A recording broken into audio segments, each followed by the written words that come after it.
बिस्मिल्लाहिर्रहमानिर्रहीम। अस्सलाम वालेकुम नाज़रीन, आप यूट्यूब चैनल देख रहे हैं। मैं मोहम्मद मुस्तहसन। नाज़रीन कराम, छोटे मियाँ ने बड़े मियाँ को कॉल करके कहा कि बड़े भाई, खुदा का वास्ता है, आखिरी दफ़ा बचा लो, हमारी हुकूमत जाने वाली है, हम बर्बाद हो चुके। और वहाँ से रिस्पॉन्स क्या है उसके बारे में अभी आपको तफसील से बताता हूँ। जिस तरह बाजवा को बदनाम किया जा रहा है, और परवेज़ इलाही साहब ने जो इंटरव्यू दिया था कल खावर घुमन साहब को और गुलाम शबीर साहब के एरो न्यूज़ के ऊपर, इसके बाद बाजवा की तो तबाही शुरू हो चुकी है।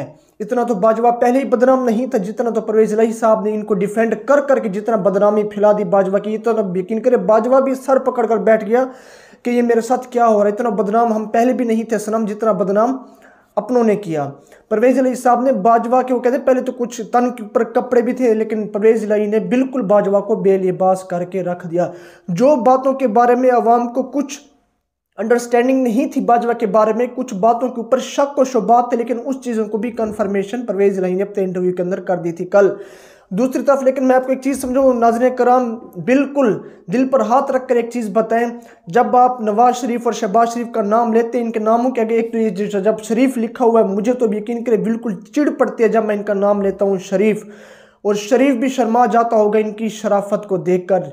यकीन करें शहबाज शरीफ, नवाज शरीफ, एक तो इनके अमाल और इनके काम इतने ऐसे, और आगे से इन लोगों ने अपने नामों के आगे शरीफ लगा रखा। शरीफ भी यकीन करें सर उठा उठा कर अपनी दीवार के अंदर मारता होगा कि हमारी शराफत को किस तरह बर्बाद किया जा रहा है इन शरीफों की वजह से, और शरीफों की शराफत भी इन शरीफों की वजह से बर्बाद हो रही है, नवाज शरीफ और शहबाज शरीफ की वजह से। शहबाज शरीफ ने कॉल कर नवाज शरीफ साहब से ये पूछा कि हम जो अत्म एतमाद है पंजाब स्पीकर के खिलाफ और परवेज़ इलाही के खिलाफ जो लाना चाह रहे हैं, तो इसके ऊपर डिस्कस भी, और जो कल जो इजलास बुलाया था शहबाज शरीफ साहब ने, जिसके अंदर आसिफ अली जरदारी साहब भी शामिल थे, और एक चीज़ तय हो चुकी है अभी तक जब मैं ये वीडियो बना रहा हूँ कि परवेज़ इलाही के खिलाफ अदम एतमाद नहीं लाई जाएगी।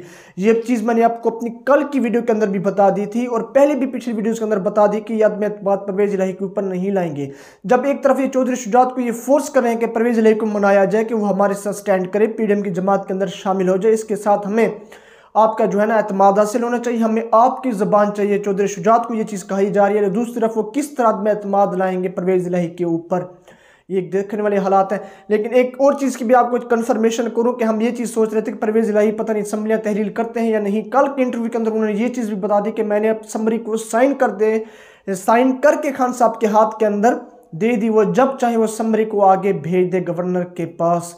ये चीज़ भी कन्फर्म हो चुकी है। लेकिन अब अदम एतमाद की जो तहरीक है, जो अदम एतमाद है, वो परवेज़ इलाही साहब के खिलाफ नहीं लाई जाएगी, और स्पीकर के खिलाफ भी नहीं लाई जाएगी। केपीके के अंदर तो पीडीएम की जमातों का, चाहे शरीफों का, टोलों का, कुछ भी वहाँ पर अदम एतमाद की तहरीक नहीं ला सकते, ख़ासतौर पर खैबर पख्तूनख्वा के अंदर। ये देखें खान साहब को संभाल ही नहीं सकते। ये देखें पीडीएम की जमातों के साथ, एक तो नवाज शरीफ और शरीफों के ख़ानदान के साथ पूरी पाकिस्तान की सारी पार्टियां, अगर अक्सरियत देखी जाए तो पाकिस्तान की सारी पार्टियां शरीफ ख़ानदान के साथ खड़ी हुई है। पीडीएम की जमातों के अंदर स्टैब्लिशमेंट भी शरीफ ख़ानदान के साथ, मुल्क के इदारे भी शरीफ ख़ानदान के साथ, नैब भी शरीफ ख़ानदान के नीचे, और ये देख अदलियों का जो अदलिया उनका इंसाफ भी शरीफ ख़ानदान के लिए होता है। क्या जिस तरह शरीफ ख़ानदान के केस रोज़ाना की बुनियाद पर सुने जाते हैं और रोज़ाना की बुनियाद के ऊपर समाअत की जाती है, क्या एक आम बंदे के भी केस इस रोज़ाना की बुनियाद पर समाअत की जाती? बिल्कुल भी नहीं। मैं तो कहता हूँ ये पाकिस्तान की अदालतें सिर्फ बनी ही शरीफ ख़ानदान के लिए हैं।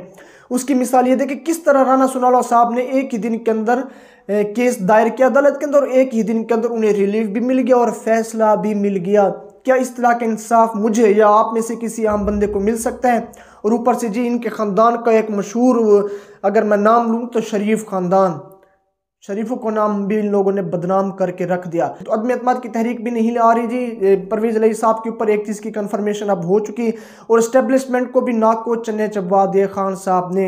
आप ये देखिए कि इस्टेब्लिशमेंट भी बिल्कुल हाथ जोड़कर सर पकड़ कर बैठ गए कि जी इस बंदे के ऊपर हमने नाअहली के केस डाले, इस बंदे को हमने तोशा खाना के अंदर फंसाया, इस बंदे को हमने इसके तीसरे बच्चे के केस के अंदर फंसाया, इस बच्चे को हमने फॉरेन फंडिंग केस के अंदर फंसाया, इस बंदे के ऊपर हमने हमला करवाया, या इस बंदे के ऊपर हमला हुआ। चले इस चीज़ को एक अलहदा साइड के ऊपर रखते हैं कि एस्टेब्लिशमेंट ने खान के ऊपर हमला नहीं करवाया, चले जिसने भी करवाया, तो इस बंदे के ऊपर हमला भी हुआ, इस बंदे को गोलियां भी लगी, लेकिन इस बंदे की हुकूमत भी हमने छीन ली, लेकिन अभी तक हमारे सर का दर्द बना हुआ है। मजाल है जो ये बंदा सर झुकाकर नीचे बैठ जाए और थक कर नीचे बैठ जाए कि लेकिन खान साहब हैं कि बीमारी की हालत के अंदर भी अभी जो उनकी हालत बताई जा रही है वो बिल्कुल नासाज बताई जा रही है। डॉक्टर ने भी उन्हें 2 से 3 दिन आराम करने का मशवरा दे दिया। एक तो उन्हें पाँव की तकलीफ भी नहीं जा रही, दूसरा उन्हें डायरिया और बुखार भी बताया जा रहा है।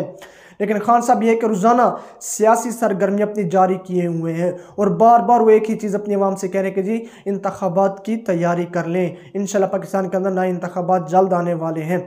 और मैं आपको एक ये चीज़ बताऊं, परवेज़ अली साहब ने जितना जनरल बाजवा को बदनाम किया इतना तो खान साहब ने भी नहीं किया था। और इस्टेब्लिशमेंट का जो रोल है इस मौजूदा हालात के अंदर, मौजूदा सियासत के अंदर, तो बिल्कुल कल परवेज़ अली साहब ने इस चीज़ की कंफर्मेशन कर दी थी इंटरव्यू के अंदर। और वो बात आपको मेन स्ट्रीम मीडिया के ऊपर बार बार नहीं दिखाई जा रही है, बिल्कुल मैं तो कहता हूँ दिखाई ही नहीं गई। जब परवेज़ अली साहब ये कहते हैं कि इस्टेब्लिशमेंट ये नहीं चाहती कि अभी मौजूदा ये हालात के अंदर इलेक्शंस हों, इस्टेब्लिशमेंट ये चाहती है कि असम्बली अपनी मुद्दत पूरी करें और नवाज शरीफ वो जो इलेक्शंस है वो अगस्त के अंदर जैसे मामूल की तारीख बनती है तो उसी तारीख के ऊपर इलेक्शंस हों। तो अब दूसरी तरफ इस्टेब्लिशमेंट का ये बयान आता कि जी हम सियासत के अंदर हमारा कोई किरदार नहीं है। जनरल बाजवा ये कह कर गए थे मैं तो जा रहा हूँ लेकिन मेरा इदारा अब सियासत के अंदर मुदाखलत नहीं करेगा। मैं तो कहता हूँ पहली इतनी मुदाखलत नहीं थी जो अब सियासत के अंदर मुदाखलत हो रही है। ये देखिए कि जनरल आसिम मुनीर से हम सारे लोगों ने कितनी उम्मीदें बनाई रखी थी, लेकिन अभी तक शहबाज शरीफ के साथ इस्टेब्लिशमेंट का साथ है पड़ा और इस्टेब्लिशमेंट भी ये चाहते हैं कि असम्बलियाँ तहलील ना हो। तो परवेज़ अली साहब के ऊपर भी इस चीज़ का प्रेशर है कि आप असम्बलियाँ तहलील ना करें। खान साहब ने भी यही बात की कि परवेज़ अली बहुत ही जल्द प्रेशराइज हो जाते हैं और प्रेशर के अंदर आ जाते हैं। और काफ लीग की अगर मैं बात करता चलूँ, चाहे चौधरी शुजात हो, चाहे सालेक हुसैन हो और चाहे परवेज़ इलाही हो, ये इस्टेब्लिशमेंट के बिल्कुल इशारे के बगैर चल ही नहीं सकते।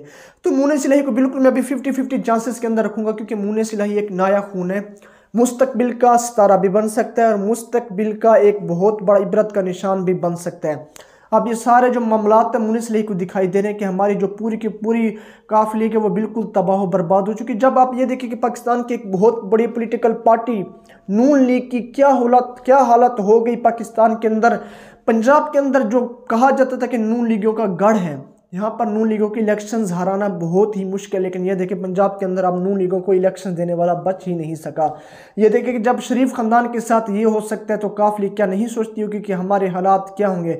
जब स्टैब्लिशमेंट एक बंदे का, एक इमरान खान साहब का कुछ नहीं कर सकी तो वो काफ लीग का साथ क्या देगी।